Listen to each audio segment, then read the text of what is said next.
So, what is the goal? The goal is to get the students to learn. If they're not learning, we're not really doing our jobs. And here's an alternative way to look at learning, and that is it's the classroom. If you flip the classroom, you do what used to be done by the students on their own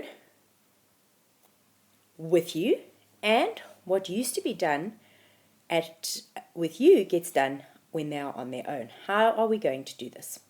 So flipping the classroom means that it inverts traditional teaching methods, delivering the instruction online, and the homework moves into the classroom.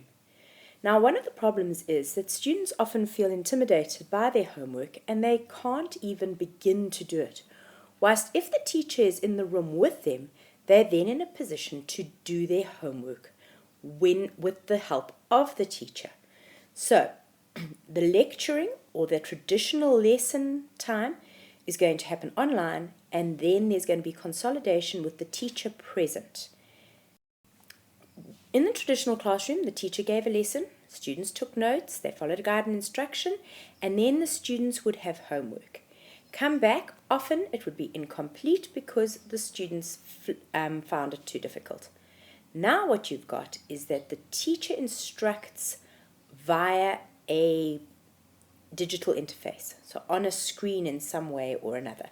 You may find videos that are already present online, you may find podcasts, there might be a book you want them to look at, or a particular website.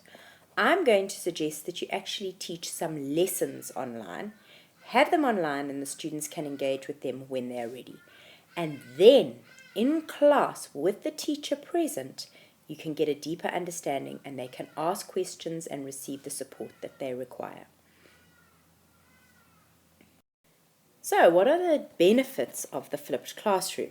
Well, for the teacher, it means that you can give more time supporting students who are having difficulties. Many of the students manage to get on just fine on their own, and then you've got time to give to the child who needs more individual attention. Also, you find that you are able to maintain better discipline because of the fact that you are not worried about your own lesson any longer. You're only worried about the students in class. You spend virtually no time on discipline because all the children are plugged into a device or asking you a question. And you can give small group or one-on-one assistance, and you are able to actually connect with your students. The part I like best as a science teacher is I'm giving virtually no extra lessons because I just tell them which video they should go and watch, and then they can go and consolidate that. If a child is absent from school, they are able to just go and watch the relevant videos on that lesson, and we don't need to catch them up. The students control the lesson. They control the speed at which things are happening. When they realize they've lost concentration, they're able to pause and rewind. The students are able to also decide whether they can or can't understand each other, and they are able to complete tasks by reviewing things. They are the masters of their own learning. Now, my personal philosophy on homework is that homework is just a burden that students shouldn't have to carry.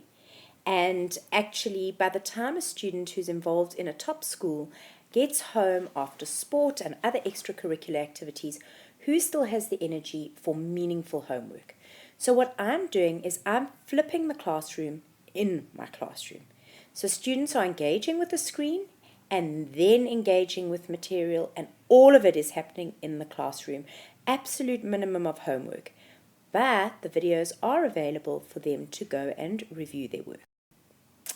If you're not using it, there's a really awesome app out there. It's called Teacher.io, where you can link all of your classes and you can say exactly what homework all of your classes have got, schedule their tests. Parents can link into it and students can link into it, and that gives much more control over what is going on in side. It comes on an app called My Homework. So the teacher's side is Teacher.io, and on My Homework you can find that the students will see all of the things that they have to do this week, what the due dates are for any pieces of homework, when there are tests, when there are assignments, when their book is due. As you can see, that's just on their phone. It also could be on an iPad or an iPad mini, or even on a PC computer. It can be downloaded. It doesn't need to be on an iDevice. These apps are available on all smartphones. And then let's say I happen to want to know exactly what's going on with that water project. I click on the water project and up comes water project. The project instructions have been given to the class on a certain day and when is it going to be due. So there's a lot of information that you can convey digitally, not only to students but also to their parents. This is the order in which I'm going to suggest that we follow lessons. So the first thing is I'm going to recommend that you PDF material that you already have, save it to a personal folder on a Google Drive. Then you open it in a program called Explain Everything or an app called Explain Everything. This app, if I'm not mistaken, is only on iPad.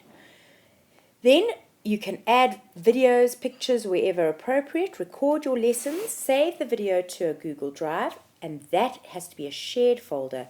Students then look at the lesson through the shared folder and they are able to revise at home. This happens in one lesson, and then the next day you give them a quiz to see what they are doing, and then you repeat again, and they watch the next lesson, they can review at home, and they do a quiz, and they watch the next lesson, and so your lessons go on. You collect marks, and you also are ensuring that they can consolidate and learn. If students all do badly on a certain quiz, you can take that time to consolidate the concept. You get the reassurance sometimes that they've all managed the concept very well. While they're taking the quiz, you're able to walk around and you're able to see and ask them if they are coping with the work at hand.